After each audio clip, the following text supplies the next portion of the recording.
This event is an official part of our Spring 2024 Africana Studies Week, which had a series of events beginning on Monday, which will conclude tomorrow with the invitation to attend a class meeting of Introduction to African American Studies 2, taught tomorrow morning by Professor Wendell Marsh, and to see the Blues People exhibit. It's fantastic if you haven't seen it, at Express Newark, and a self-guided gallery walk around Conklin Hall, which is where we are located, to view some of the exhibits on display on its walls, including Black Power, 19th Century, Newark's first African rebellion, the historical 1969 Conklin Hall takeover, which led to the creation of the Africana Studies Department and the transformation of Rutgers-Newark and Rutgers as a whole, from rebellion to review board, which tells the story of African American, Puerto Rican, and LGBTQ activist struggles against police misconduct and political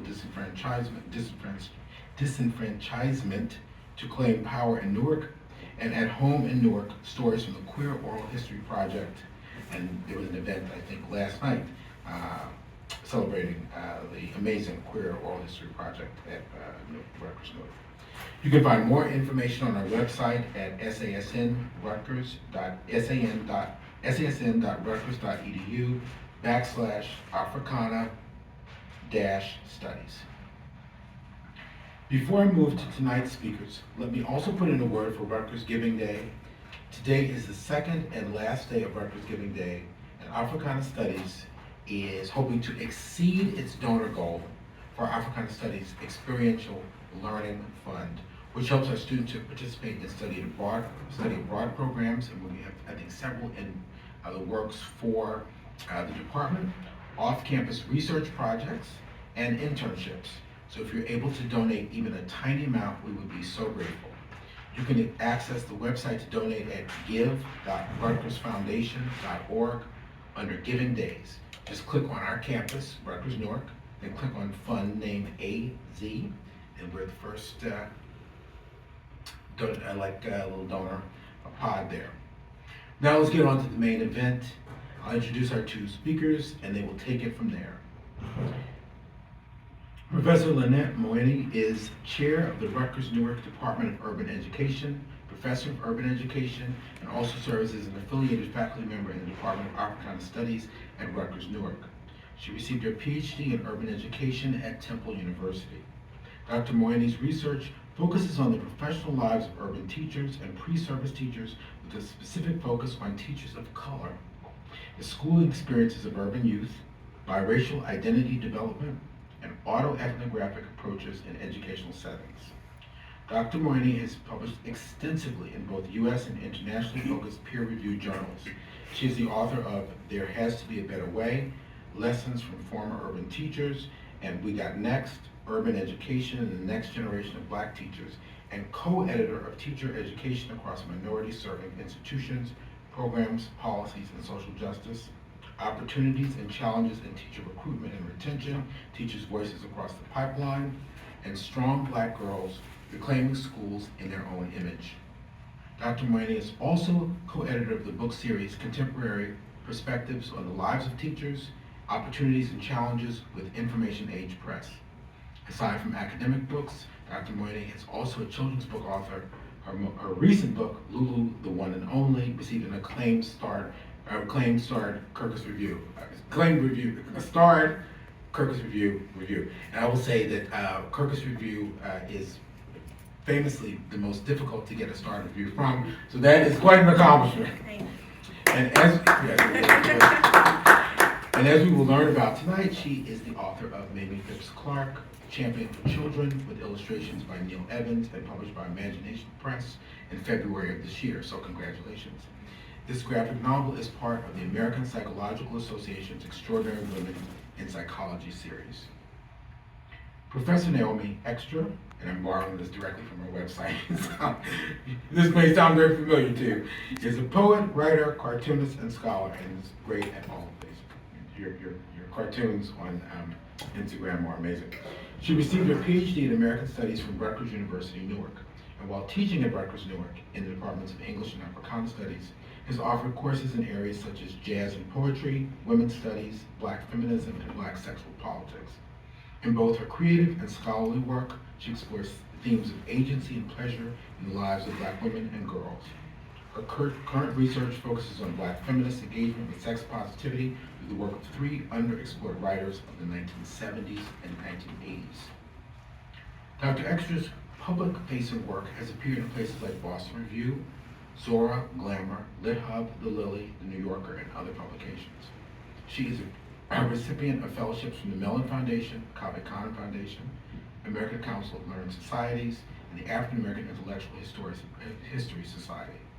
Her poetry chapbook, Ratchet Supreme, I love that title, was selected by poet Tiana Clark as the winner of the 2019 BOAAT Chapbook Prize. She's also the founder of Black Women in Jazz Oral History, a project that aims to contribute to the development of a new wave of jazz poetry and scholarship that centers Black women. And she also performs across New York City as one half of the Get Free Collective, a band comprising her and acclaimed drummer Jerome Jennings. Please join me in welcoming Professor Mawhinney and Professors Mawhinney and Extra.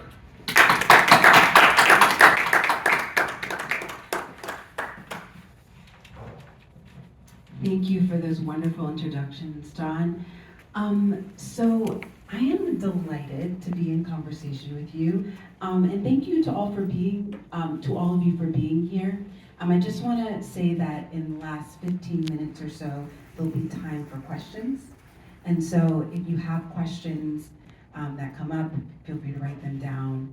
There'll be space to ask them. Okay, so let's get started. Do it.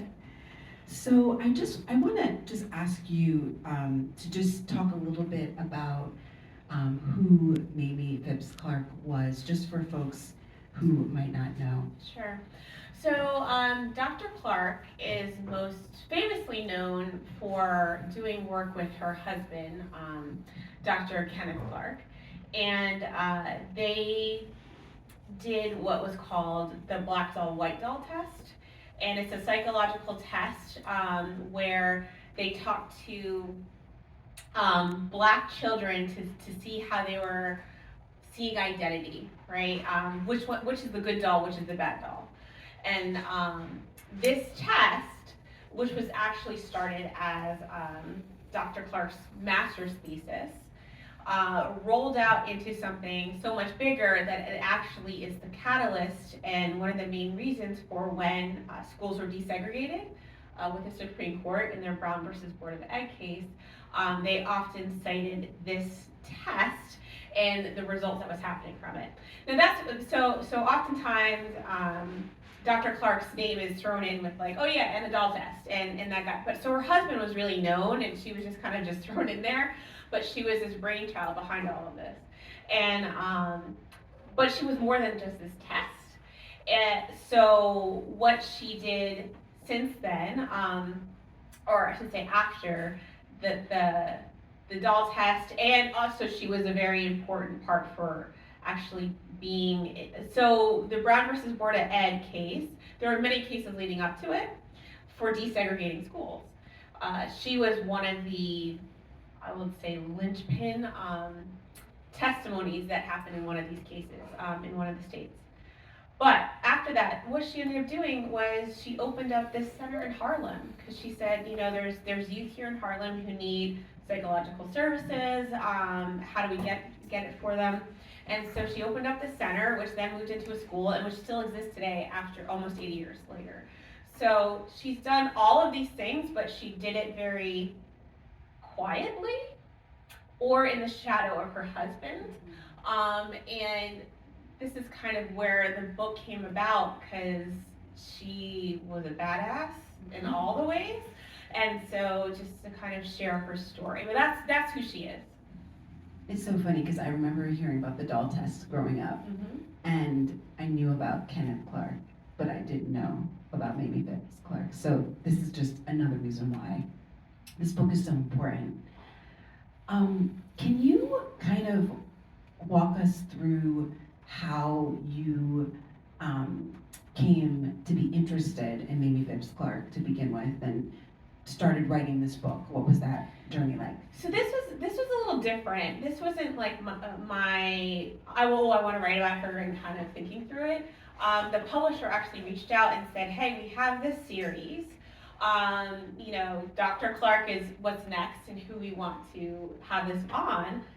An author before you tried to research her and was getting stuck. We need someone to try to take this on. And I said, yeah, I've heard of her. Like, right? Sure, I'll check into this. And so it's kind of a really a backwards kind of exploration into really getting to know her and to appreciate her. And so first off, it was trying to find where's Waldo. And what I started went to archives in the Library of Congress in DC. I was talking to librarians in Arkansas. It was like 2 years of like, where is Waldo? And often this was because she was being faced with a lot of gendered stuff. So I'll give you an example. So when doing research, I came across a newspaper article, and it said, I don't remember these gentlemen's names, so I'll just say it, but it said, award winners, Dr. John Smith, right, Dr. Stephen Jones, and Mrs. Kenneth Clark. So I had to start realizing with research, I couldn't research her name.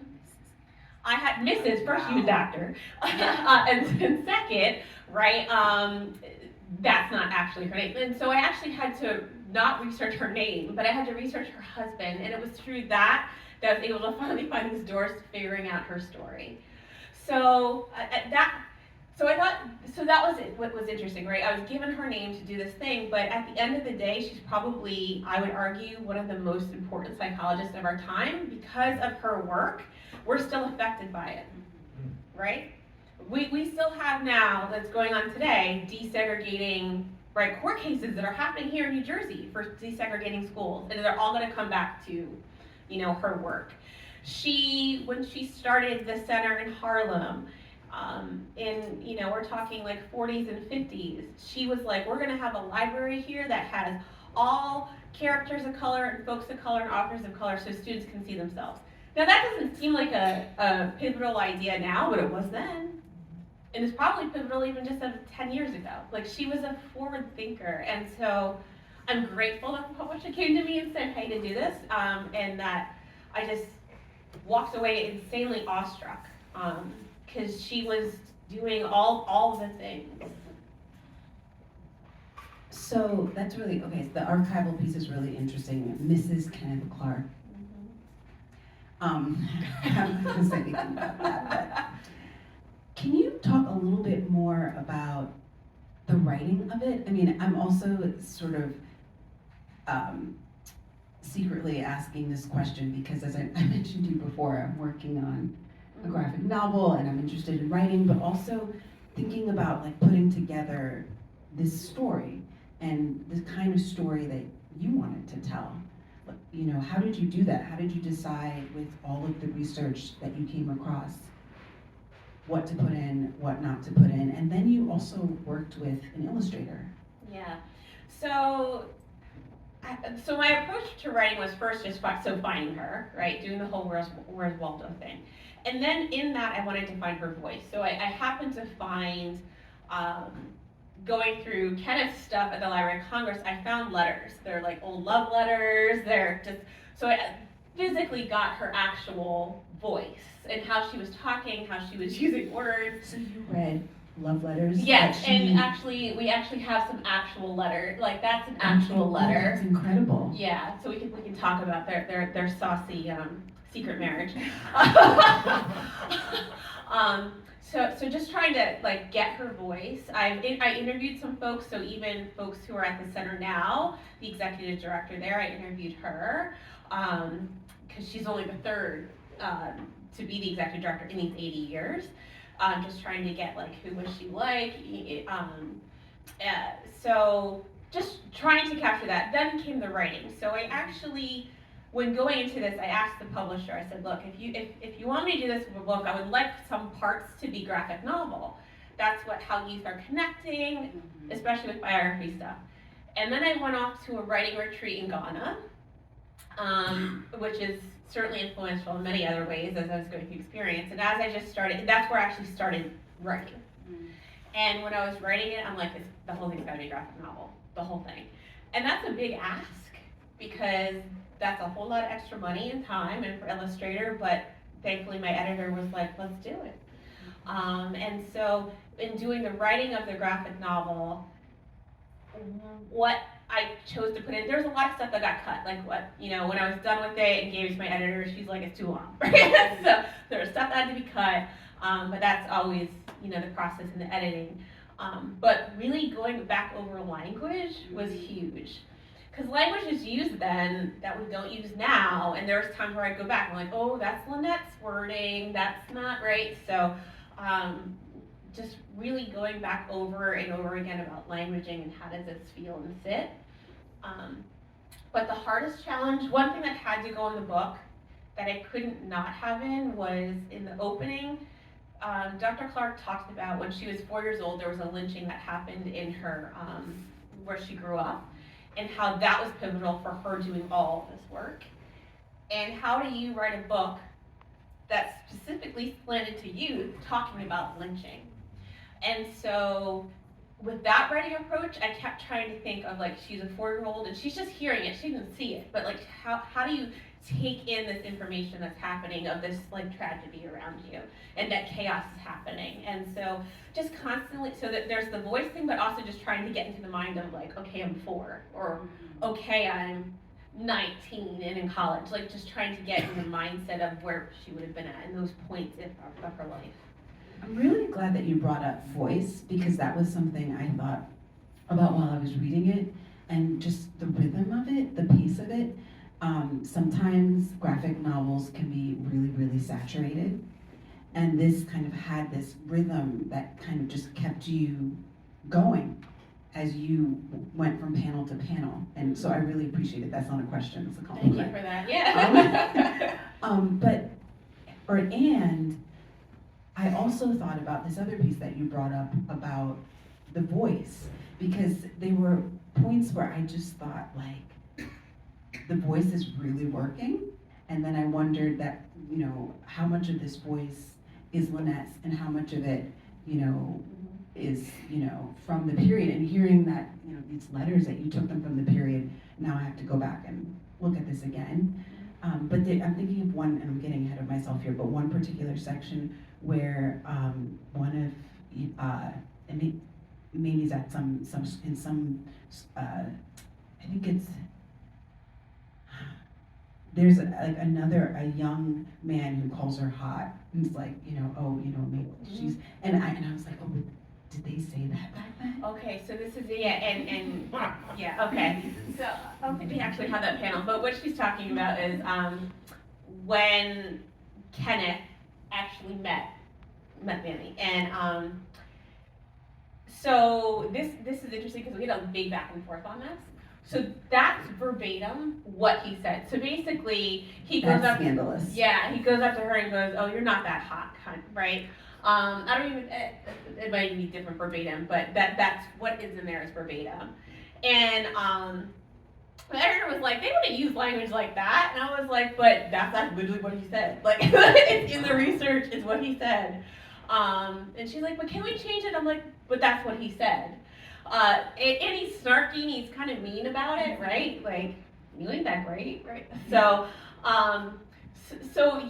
that was an interesting back and forth of, is this really the language? But it is. Like, I actually have the research is what was said. So, but that is kind of lingo that we would say today. Yeah. So that's why it's funny you mentioned that, because that was a huge. I loved that point, but Yeah. okay. Yeah. So. Oh, but can I add another thing? So thinking about time period, smoking was big. And so that was a big thing of how to include smoking or not. Because when they actually met, Kenneth was a big smoker. And when they met, the time when they're at a dance and they finally connect, he's in the balcony smoking. And so there's this big thing of, we can't have smoking. But I'm like, but he was smoking.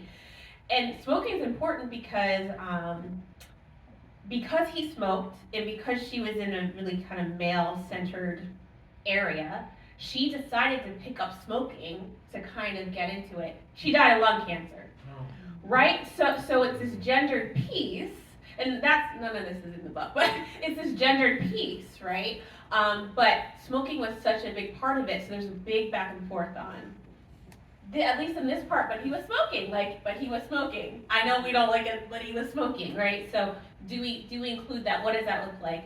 There's other scenes and other panels where Thurgood Marshall and all of them are meeting. When I wrote it, because what I had to write the words, but I actually have each of these I wrote. So the illustrator just does what I say, but I have to actually design all of it. And so I had Thurgood Marshall, all of them are meeting, and I had like smoke is coming out the door, because back then you would like open a door and like, you know, get hit with all the smoke, but they were like, okay, we can cut that. So I'm saying all this to say, right? How do you stay true to what's happening, but also knowing that we're also in a time period where things are looked at differently. Yeah. So, you know, we kind of touched on some of the themes in the book earlier with mention of some of the different scenes, but I'm wondering if you can talk a little bit about the ways in which her personal and professional lives were touched on by racism, sexism, etc. Yeah. Can we show the panel of her kind of losing it? So I want to paint the picture for a view of a timepiece in her life. So she is newly married, has a new baby. She just graduated from undergrad. She's going to grad school, but she's the first Black woman to be in Columbia for the psychology. Her husband, who's basically 2 years ahead of her, he's the first Black man. So they're the first. So we have a lot of the first happening. You're still young, right? She's in her early 20s. You have a new kid. And then now you're doing this huge doll study where your husband has to get in a car and travel the country, and you're home by yourself. So you're single parenting with a new baby, trying to be the first Black female. So yeah, there we go. Yeah. So there's all of these moments of like, oh, sister girl, like how'd you do, right? It looks so great and fantastic, but this was a back and forth with my editor. She said at the end, when I gave the whole big initial draft, was like, she's doing all these grand things, but she's not relatable. I was like, we know that this looks like a hot mess. So this is an example of her, she's calling her husband saying, I'm done, right? Like, I'm gonna lose it. I can't do this, like I'm losing my mind. And this is one where, does the research say this? No. But do we know that she probably felt this way and probably acted? Yeah, because it's doing the most. So this is a great example of trying to give some humanizing to the fact that she did all these great things, but we know that journey was not easy at all. So. And also the part where one of her professors wanted to steal or tried to steal her work. Can you say a little bit about? Yeah, so this is when she was in undergrad. Actually, no, sorry, this is during her master's. So she did undergrad at Howard University and then stayed on for a year and did her master's. And during her master's, there was a professor who was like, yeah, basically, I just want to take what you're doing, this research, and go present it. AKA, I'm just going to steal it. And so in order to get around that, she was married to Kenneth at this time. He was in grad school here in New York at Columbia. She messages him and was like, hey, like, homeboy trying to steal my stuff. How do we get around this? And so we got around it with Kenneth was like, we're going to work together. We're going to write a paper and get it out there so it's like stamped as yours. But that's how Kenneth kind of got into the fold, because this was just her stuff. And Kenneth was so known because he was the first, tenured professor, like Black professor in the CUNY system, and he was the first president of American Psychological Association, right? He was this big scholar, but he always said, don't get it twisted, right? Like, this is her work. And so even though the world got it twisted a lot, he at least would say these things. But I'm saying all this to say, him coming in, this is that gendered piece was also to help protect the work, but yet people still took it as like it's Kenneth, but he was like, no, this is protective so this other professor doesn't steal stuff. Okay, thank you for that. So this is sort of related, and I have another question to ask you, but let me start with this one. So as I was reading, I thought this could easily be, your kind of typical uplift narrative, like Mamie Phipps Clark, she was, she's just an amazing figure, and you do something different because you open the door with all of these kind of different pieces of the story. And so I'm wondering if you can talk more about how you sort of disrupt this extraordinary Black woman narrative, what we, today we would say maybe Black girl magic, right? With these very kind of human and maybe a little ratchet for the time period pieces. Yeah, it came down to making her human, making people understand that she is just like us. She did these extraordinary things, right? And again, part of getting to that was getting her voices in these letters. I mean, it was all the letters, y'all. You needed some popcorn, ooh, they broke up 3 times, ooh, she mad, right? Yeah. So that actually really helped because I feel like it was this doorway to knowing who she was and the kind of personality that she had. But I think that's important because it is this high achieving, look at all these things where I'm like, no. High achievers are human too, right? And I want youth who are reading this book to also see themselves, right? And that we have all these different sides to us. And just constantly just trying to tap back into that because it would have been very easy. And I think there were times where, and even some of the original drafts where I'm like, yeah, here she is, all great. But I'm like, no, let's bring this down to normalcy. Which I think makes it attractive, not just to an adult reader, but also to youth as well. Just ratchet maybe is too strong of a term, but I should say scandal. Just a little bit of scandal. Can you talk about the secret marriage? Because that got me. Secrets. So, back then, if a woman who was an undergrad got married, she was kicked out of university.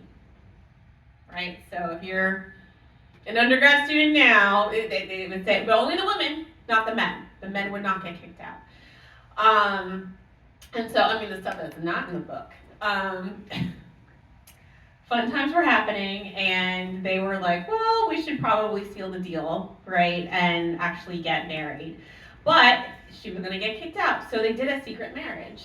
But why this becomes even more saucy and scandalous is because she got voted in as May Queen. So May Queen, and some universities still do this, but May Queen is your top achieving, well sought out prospect of a woman who's often thought to be a virgin, but she was married at this time, right? And so it's all scandalous because, again, when looking at history, it's often like Kenneth and Mamie, and you thought it was this great thing, but when you look into it, you're like, oh, okay, this is, They went off, and it was so secret, her parents didn't know. So if you go back to that letter that I was sharing, if you can go back to, that's the real letter that I found of Kenneth writing to her parents being like, my bad, I know y'all mad, I married her, right? So that's the real, that's the real thing, so. Yeah, very saucy. I was shocked by that section. Also, the discussion about her needing to be a virgin, I was like, was that at all a problem with the publishers? It wasn't. That actually never came up. Yeah. So there's a lot in here. This is an allusion to sexuality and sex, which is okay. The other thing I wanted to ask is this See y'all, juicy, get your book. I mean, this was, like I was saying, I was like in bed late at night reading this book and just enjoying it. So, Kenneth, I want to just ask, was he really that, supportive? I'm like, this is such a good husband.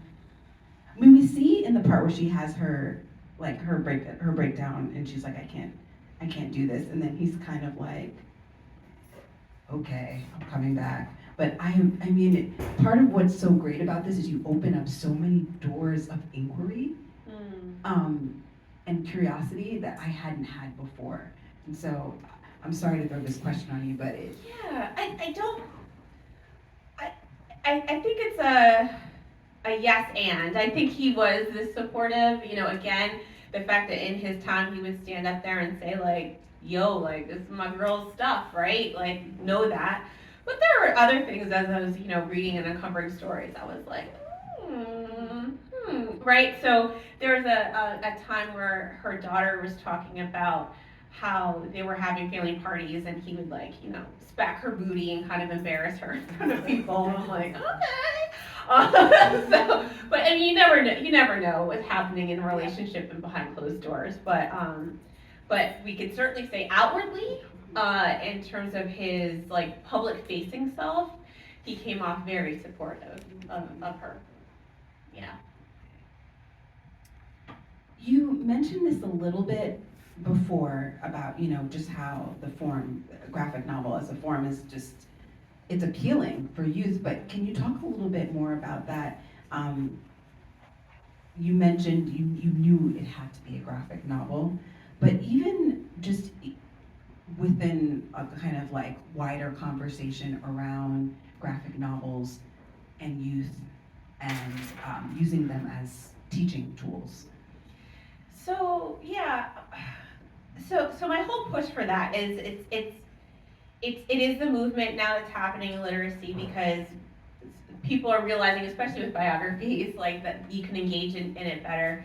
But I think on the other side of the graphic novel piece that I wasn't expecting that's been happening with youth is how quickly they're able to digest it. So just actually last week, a child picked it up, she's like 14. She just started reading it and was like, oh wow. And then she said, I'm gonna finish this by tomorrow.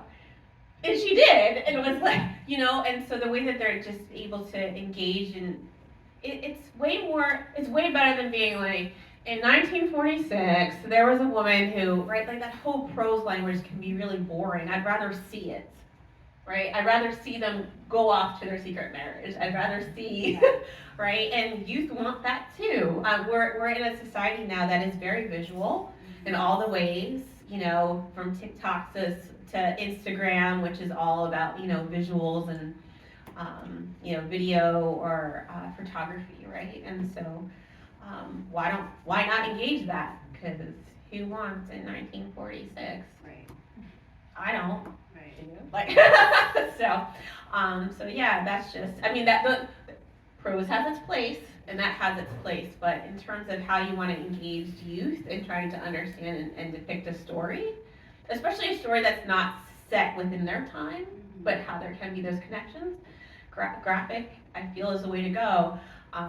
It's a lot on the illustrator, right? This was so in this kind of world, illustrators and often they don't talk usually, or editors in between. So finally this was done, and I reached out to him.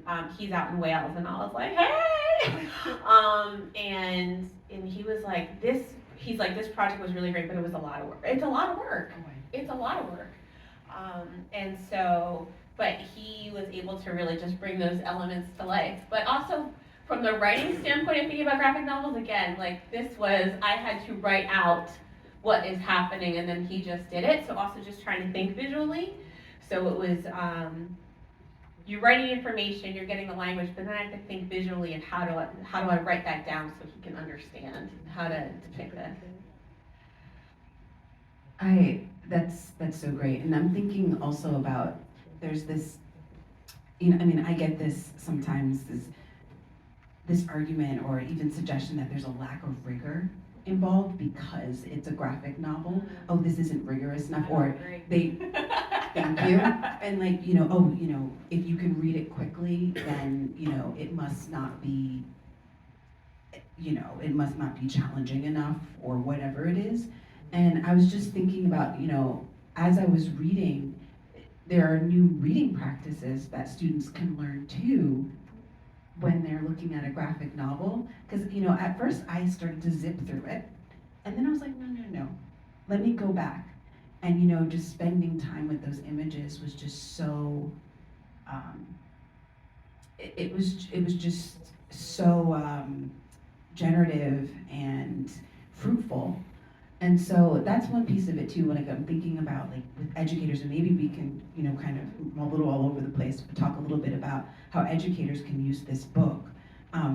So throughout there are these exercises and there's different sections that ask students to do things. And can you talk a little bit about that and how you incorporated that into the book? Yeah, so there's a bunch of did you knows and activities that are throughout that, because I was thinking of, because I'm an educator, I train educators, and just how can you engage with the material better, but also if it's not in a classroom setting and it's just youth reading it, like how can they engage, right? There's even a thing of like, there's a whole Instagram page, like take some pictures of what does picturing Black joy look like, right? And just really engaging it.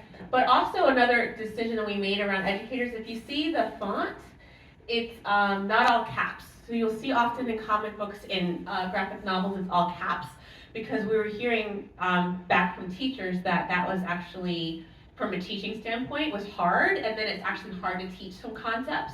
And so we kept it like regular, not all caps font, to work with that, so it's easier to be embedded within classrooms in the curriculum. Yeah, so really just trying to make the whole book itself a one-stop shop to be used in classrooms or libraries or just at home.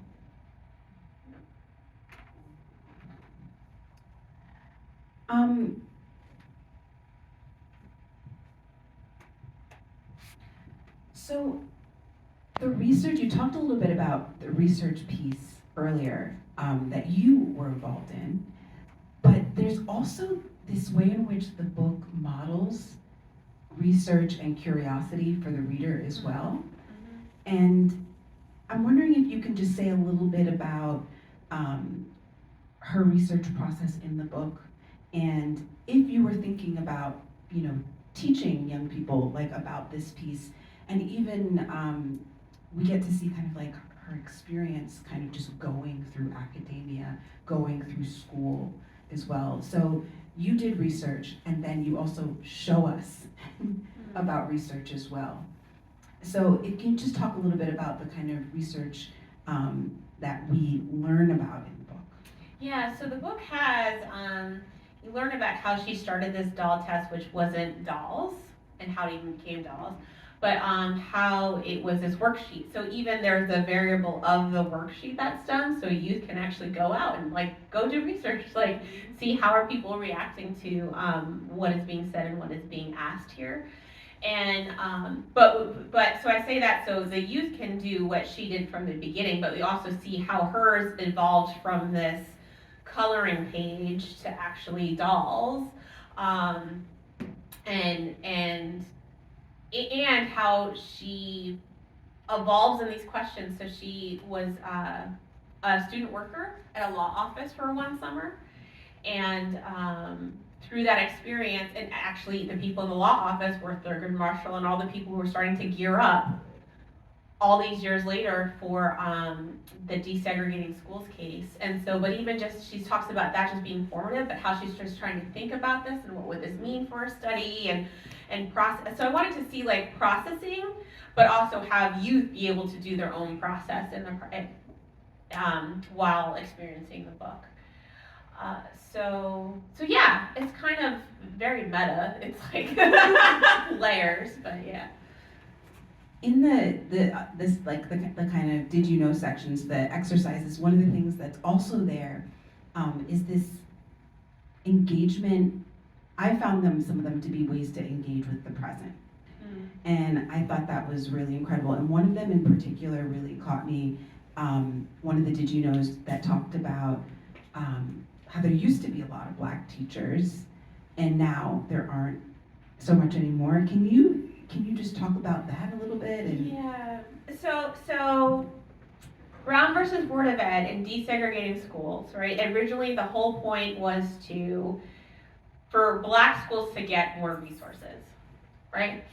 The cases in the end look very different in terms of this idea of, what does desegregating look like, which is still being challenged. But the downside of Brown versus Board of Ed is that with desegregating schools, you had a lot of white schools who didn't want Black teachers. So it was, so before the desegregating case, there was a ton of Black teachers in America. And as it situates itself even today, only 1% of teachers are Black men, right? 1%. It's like little unicorns. But this all comes down to is access to teaching, pathways into teaching, to current day, and also who's to be considered a teacher.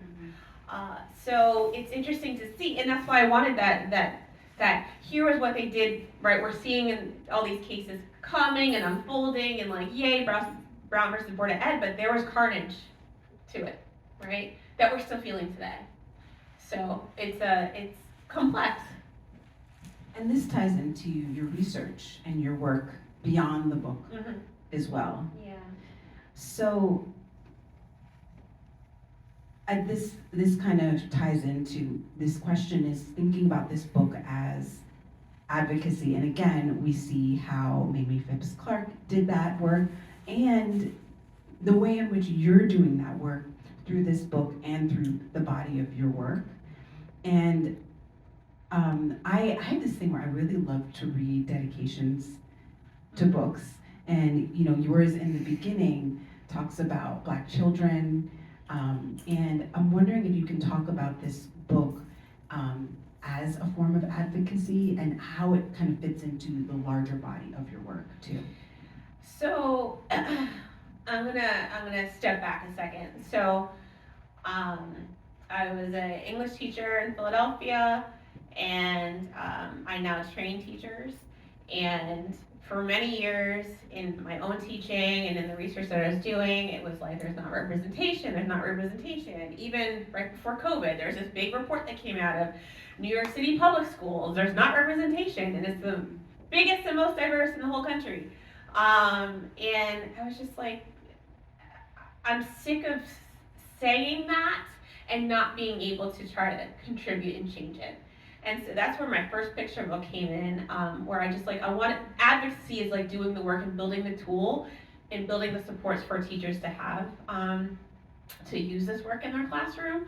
And the same is for this book in particular too, right? And that's why there are activities, there are all these things, because it's making it easier to get into the classrooms. Now, the publishing world itself has its own gatekeepers, right? And so why that's some of the reasons of why there's not representation.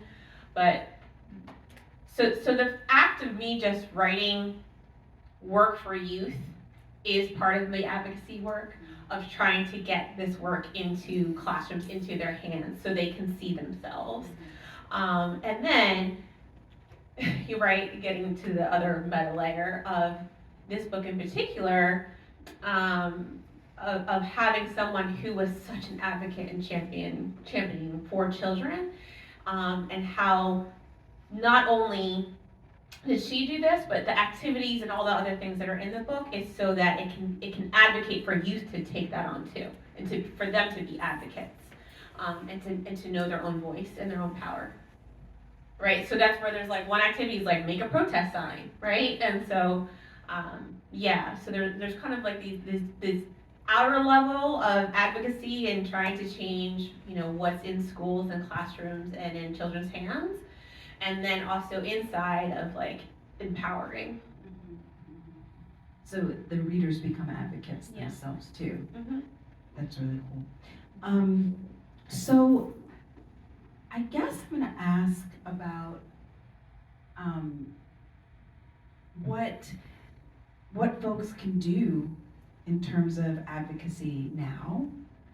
We have the book, we have exercises in the book, we have Mamie Phipps Clark as a model, but what can folks feel like they can do who are teachers, who are parents, who are like loved ones? Yeah, in terms of this book in particular, I would say, especially with parents, you have a strong voice. So go to your local libraries, go to your local schools, go to your just teacher and ask, share a book with them to help them get it into the curriculum. Same for teachers. I know they're always trying to seek stuff, so here are materials to help support that. And for youth themselves, right? Like, hey, I just read this book, right? Like, you should check this out. Or, hey, teacher, like, know this. I find the power of getting in books that you don't usually see, right? Which is trying to push against the norm. Is the power of voice and community advocating for, hey, check this out. Look at this. We want something different. So. Buy the book. Buy the book. So I'm gonna ask one more question and then maybe two, and then I'll open it up. Another piece of this that was me, kind of, if I'm honest, a little bit emotional, again, as an adult reader of this book, was just seeing all the challenges that she faced within academia as a Black woman. And this is sort of maybe another did you know, an outside of the book did you know, but do you think that, how do you think things have maybe changed or stayed the same in terms of the kind of journey, the pathway for not just in higher ed, but just, a teacher even at the secondary level? That's a big one. I know. Slow it, Naomi. Slow it. I think she tried to enter higher ed and couldn't. Parts that were cut or were the jobs even into that, like working at psychiatric facilities for youth. That was also just like complex for her. So she made her own way, right, by feeding a need by creating this center in Harlem, the north side. But she was completely locked out, right? And now her husband went into academia, into higher ed, but he was locked out a lot too, and then finally got this job, right? And then finally got the tenure. But folks of color, specifically Black women, there's probably more doors to get into higher ed now compared to what she had. But then once you're in, you can still get brutalized. That sounds so horrible. Right? It's not so because of that, I think we're often seeing many Black women who make their own path and make their own way within that, right? And how do you kind of support but yet do work back out in the community? Yeah, that's a lot to unpack, but I'll start there. No, that's really helpful. And then and you mentioned this before, but also like her having a child, just like not just one, but two. Yeah. Was just kind of incredible. Yeah, by trying to be this first Black, and also mind you, so this is what her being a doctoral student, right? Having these two children, basically being by herself because her husband's off trying to do the rest of the work, and being the first Black woman, but she purposely picked her dissertation advisor because he was like racist as hell. It's because of that is why when they went to the court case, because she was the one who could because he was like a eugenicist and all these other things. But so she's then not doing even the work that she even wants to do, but she's trying to like learn from the other side. So she was like in the belly of the beast of academia in all the ways. And then yet even going through all those like layers of hell, she still couldn't even get in, right, at entry after getting the PhD letters behind her name. So This is so this just feels like I am in my feels hearing this, because I was just at the Deborah Gray White conference at Rutgers, New Brunswick, and they were just talking about exactly this and thinking about your book, Black women making their way through the academy, just really historicizes that in a way that's so palpable and just important. I wanted to, I said it was maybe to, and this is maybe a question slash comment, well, it's a question. So do you think that, I wonder too, she was obviously incredible, and do you think she was, and even, with all of the challenges that she faced, was she exceptional? And so let me just say a little bit more. So she gets this funding, right? Which sounds like nothing. It's like, what, $1,500? You mean for the center? No. Oh, the fellowship. The fellowship, Yeah, that's yeah, it, thank you. She gets that $1,500, and I wondered to myself, okay, well, that sounds like nothing under today's standards, but was that something that would have happened for just anyone during that time? Any kind of there weren't many Black women or Black researchers at that level, but do you think that this was kind of just like a thing that happened that never could have happened? Did they have this kind of special help? No, because the funder for that fellowship was known to do this kind of support.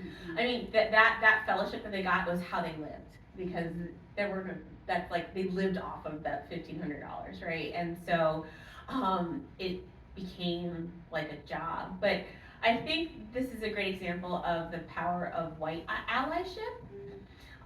Because that was a Jewish family who had this fellowship that funded, and even with the Northside Center and talking to the current executive director, right, there's actually a lot of Jewish benefactors still to this day, then and now, that fund into the Northside Center. So it's kind of this interesting twist of white allyship and what it does. But is she exceptional?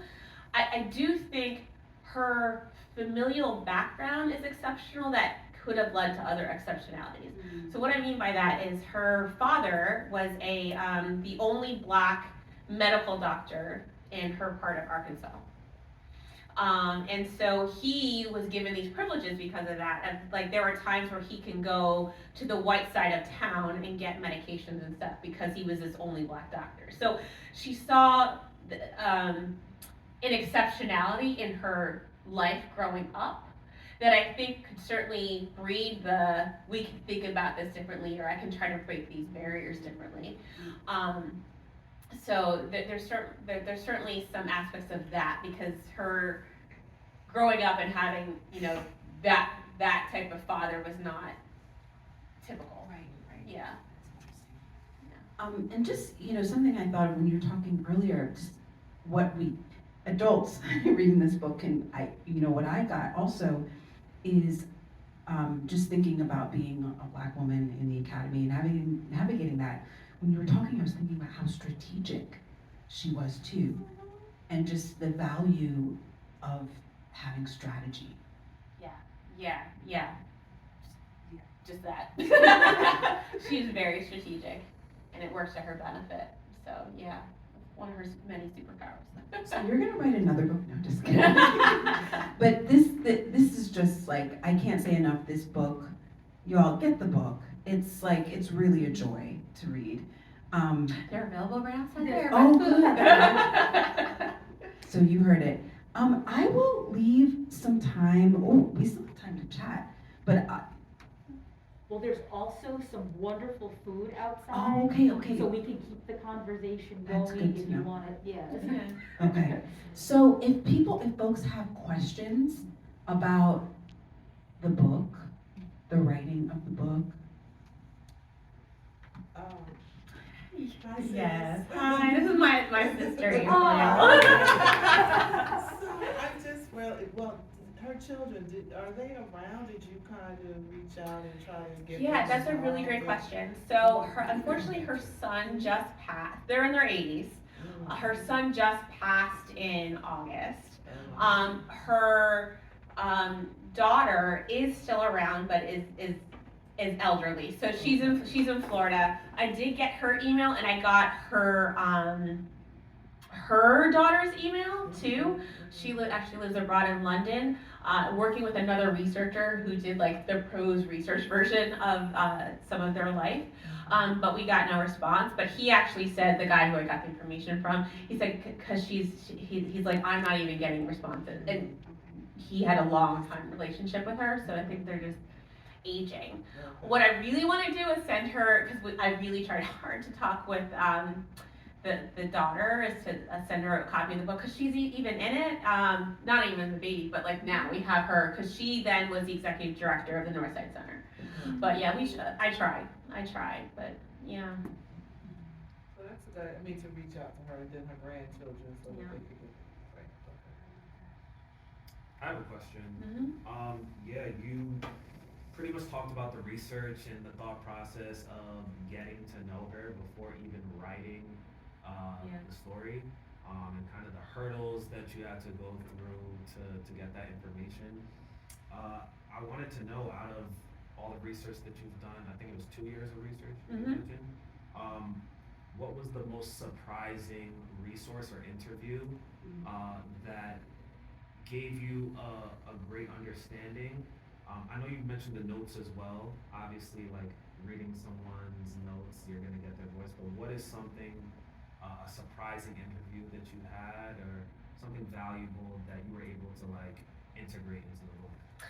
Yeah, so I think there were a couple of surprising things, but what was the most surprising was I had to do another trip back to DC because I wanted to get more pictures. There's a lot of like typical pictures that you can find, but I was like, I don't want those. I want, and I found that there was a collection, because of her husband's stuff, of photos, and no one's like ever, so I sat for a whole day and gone through these photos. And while going through these photos, they were our first baby photos to, I mean, like the barbecue at the house, just getting to kind of just see her in these different elements, also to the professional photo. It just brought a different light to seeing her physically, right, like in a photo, but seeing her in different elements of her life. And like even how she dressed at that barbecue, like I wasn't expecting that. Like you got some pants and you but that's not, because that's not the public facing that we always see. And I was also on this challenge of why doing this. I was like, I want to find one picture where she's smiling, right? That's also the cultural difference of time, right? And the one picture I found, and we were able to get it in the book, and I was so glad at the end, was her being the May Queen, and she's just radiant and smiling. It's the only one out of like a collection of thousands of photos where she's smiling. So I also thought that was interesting too, knowing like the saucy history behind it. So yeah, seeing her in these different elements was surprising. I think another surprising thing against going to photos is I found the photo book that she put together of her children and how she was thinking about like writing the little notes like was born 7 ounces and all the little like, oh, here's Kate doing this thing, but how she was as a mother. It kind of gave this voice to her as a mother that I don't think we also see in this public facing self too. That was surprising. That's a great question. Yeah, thank you. Mm-hmm. So I have a couple questions. Yeah. But the first one is sort of related to what he just asked you, and so were there literally any recordings of her voice that you could access? Okay, so I was able to so no, I never heard her voice, but I was able to get, Columbia University has an oral history library, and her oral history was done there like a year before she died. And so getting to see her voice in that way, which was like the transcription of her talking versus like written letter, was interesting, but I never heard her voice. Did they record her They talking? probably did, but those archives aren't available. Okay. It's just the transcripts. Right. Yeah, but I'm sure they have to have recordings. There are. You would know. And a couple other questions that you answered consequently during the talk. So like the first one was, I mean, obviously hit you in the face, right? Why do we know about him and not her so much? Yeah. And then you go on to explain, well, she's in school, right? And he's past that point. No, but it's not only that, because all the work continuing on from there, it was just, she was shy, so that's important to say. So if it came into moments of talking, it would be like, Kenneth, right, like, you do this thing. But it really is that gendered piece, and people are gonna look to him anyway, to be the voice and to talk and to do all the things, and so it's not just that shyness, that, she just got kind of usurped in his shadow. So, but the doll thing in question, that's, pardon the pun, that's her baby, you're saying? That's her baby. That's It was her baby. it was her solo research Okay. as a master's student, which then evolved into, they got this grant later on when she was done with a master's to do it on a larger scale in different cities across the US. And then Kenneth, because they got this money, they were able to live off of it. So Kenneth was able to help be part of it and then say, okay, I can drive and do this doll test. But again, you see even, there's a really famous Times magazine photo of, actually, and they did a depiction of it, of this little boy looking and pointing at the dolls. Mm-hmm. And so those are Kenneth's hands. They staged it for the Time magazine thing, but it's so famous that, have any of you seen the movie American Fiction that's out? Mm-hmm. Right? If you've seen it, at the very end, what do you see? It's literally that, where that boy right there. It's that picture. But it's Kenneth and Kenneth's hands, and Kenneth was in the photos, so, right? Like, she's not there. Yeah, she's not there. So it just feeds into the lexicon. Right. And then, I'm not sure you answered this also, you said regarding the secret marriage, Mm-hmm. and I guess I was curious, is that just to generally, it was harder, I guess, for women to get into school, was that to keep women in school, like the threat of Oh, like kicking why them were co-eds not allowed to get Yes, married? Right. I think it's more of the idea That of, you're investing in this person who's a woman and then she's leaving because she's gotten married. well, it's just like, well, then if you're married, you're gonna go have babies and you're not gonna do this You thing. won't So, want to leave anyway. yeah, I mean, there's a lot to unpack there. Right. Yeah, yeah, you're not gonna finish, but but if your husband, we won't kick him out of school, right? There was no choice, like, you're gonna get kicked out, No, which I is understand crazy. that none of that makes real sense. I figured I would just ask it. Yeah. Okay, so regarding the graphic novel idea, so as an author, you're writing less, or the book is bigger? Like, so the editing is crucial? I'm not sure, So, to look at your book, right, Mhm. do you say everything that you want to say in the medium of the graphic novel? Like, how of much editing are you crying over, or is it a super fat tone? Do you know what I mean? Or is it like a poem instead of an essay? Oh, I would say it's neither. In regards of the length is what I'm kind of getting at. In terms of, because again, And the content. the content of the length of what it looks like looks different because, again, I'm submitting, so I literally will have like panel 25. Yeah. At the top, I have a whole written description of, right? Well, this was like, here's the picture. This one was easy. So But the writing is, a lot of the writing is instructions for the illustration. it's actually, you can call it instructions or you can call the designing of it. I would Okay. say it's the designing of this, Uh-huh. right? On top of, so literally, right? Boy is on the, or here we go. Right? Like literally split screen panel. Kenneth is on the left. He's hearing that, right? And then here's the language and here's the dialogue. And so I had to, what I did was I actually went through, it would write the dialogue first, Okay.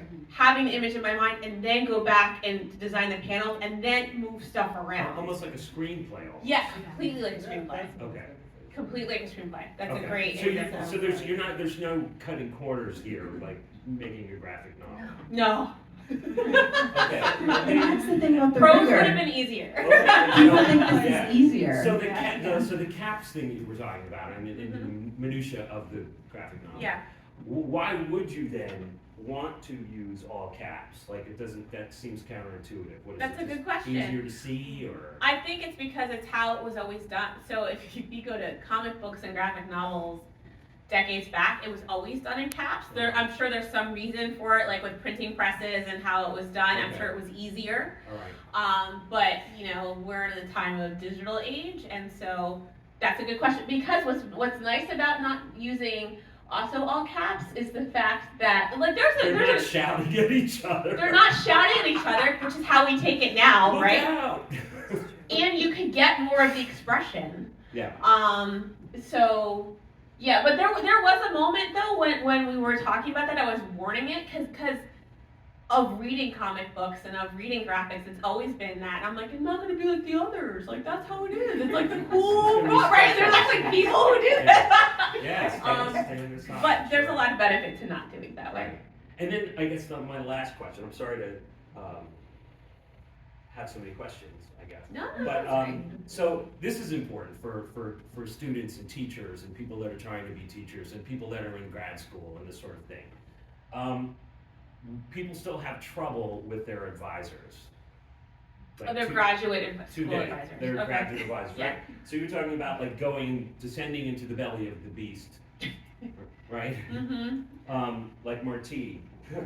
And so there was an attempt of theft of her work.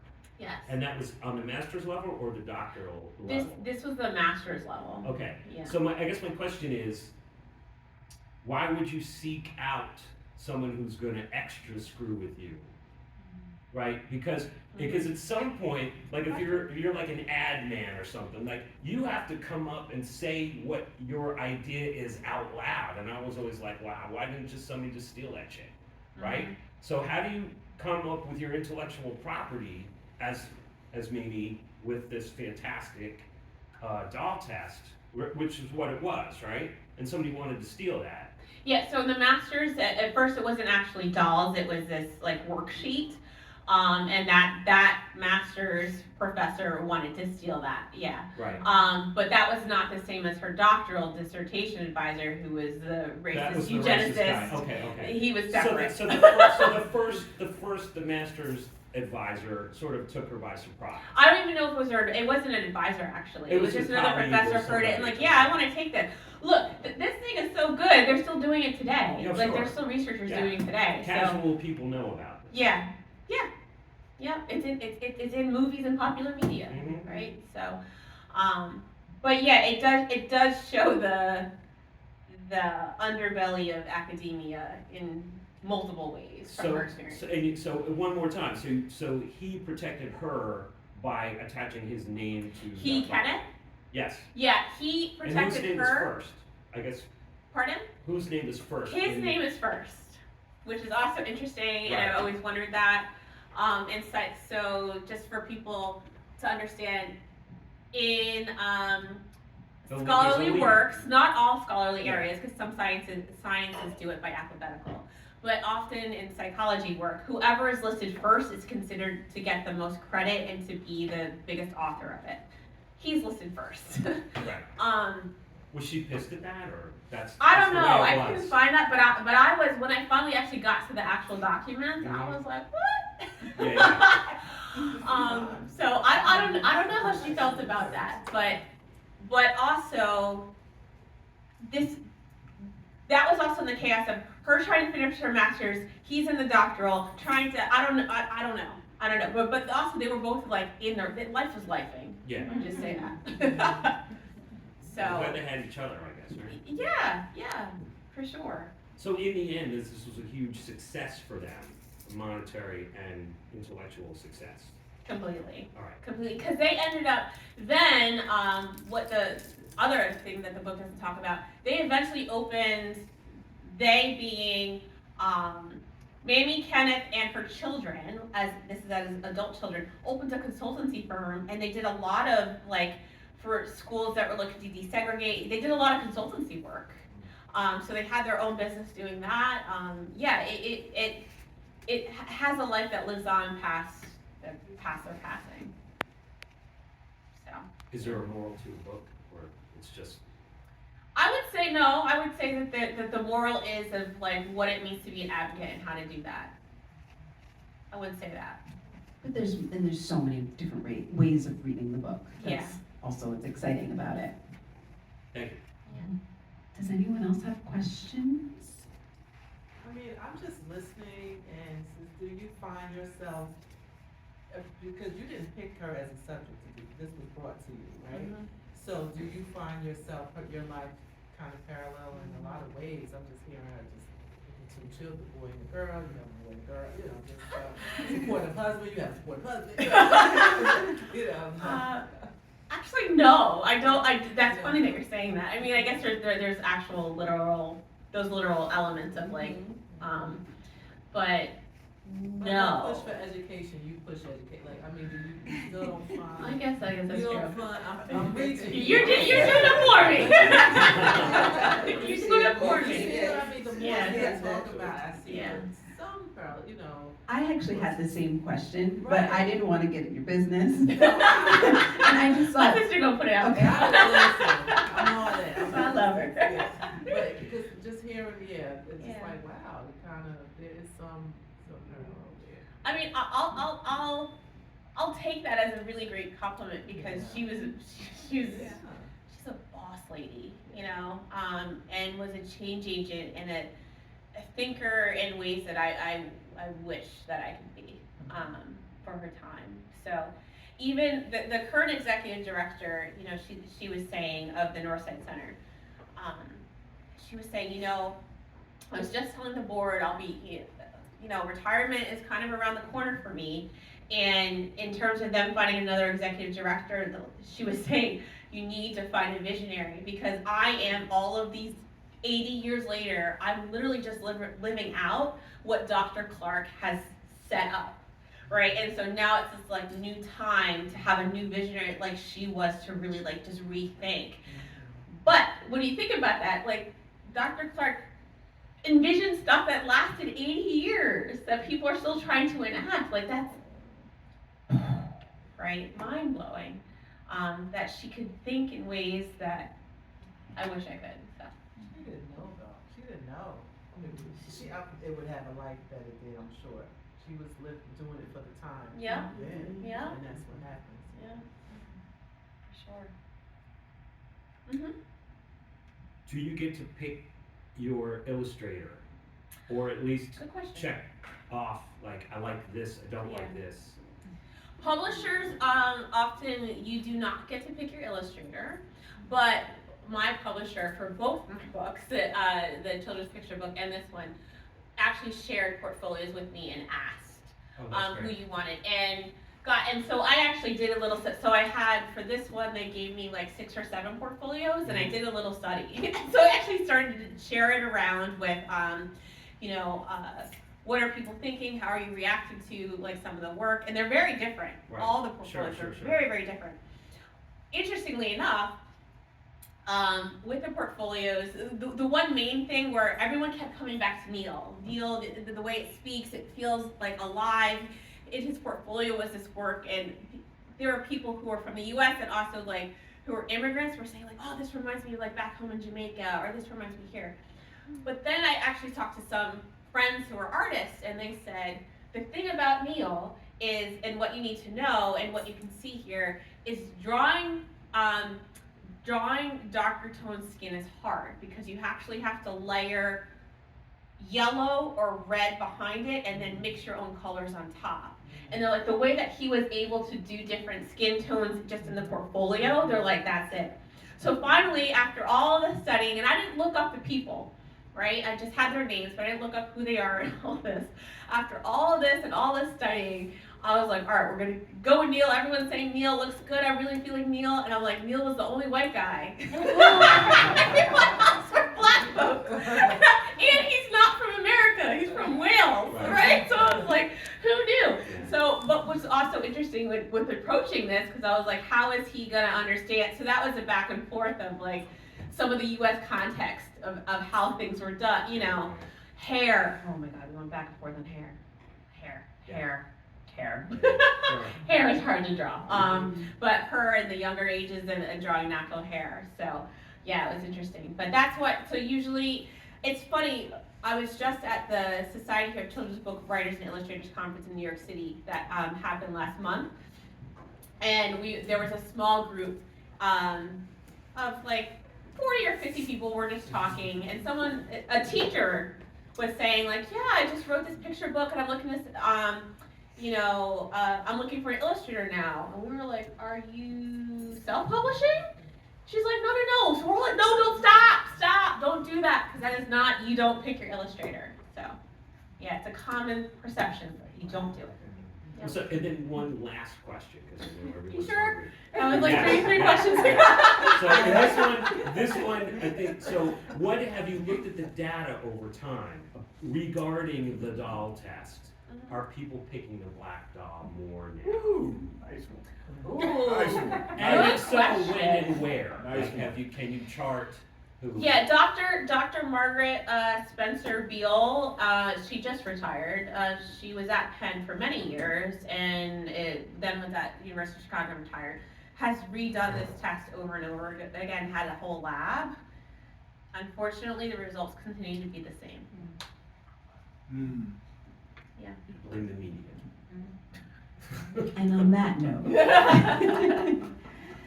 thank you so much for this. This was just great and energizing. Thanks to all of you for coming.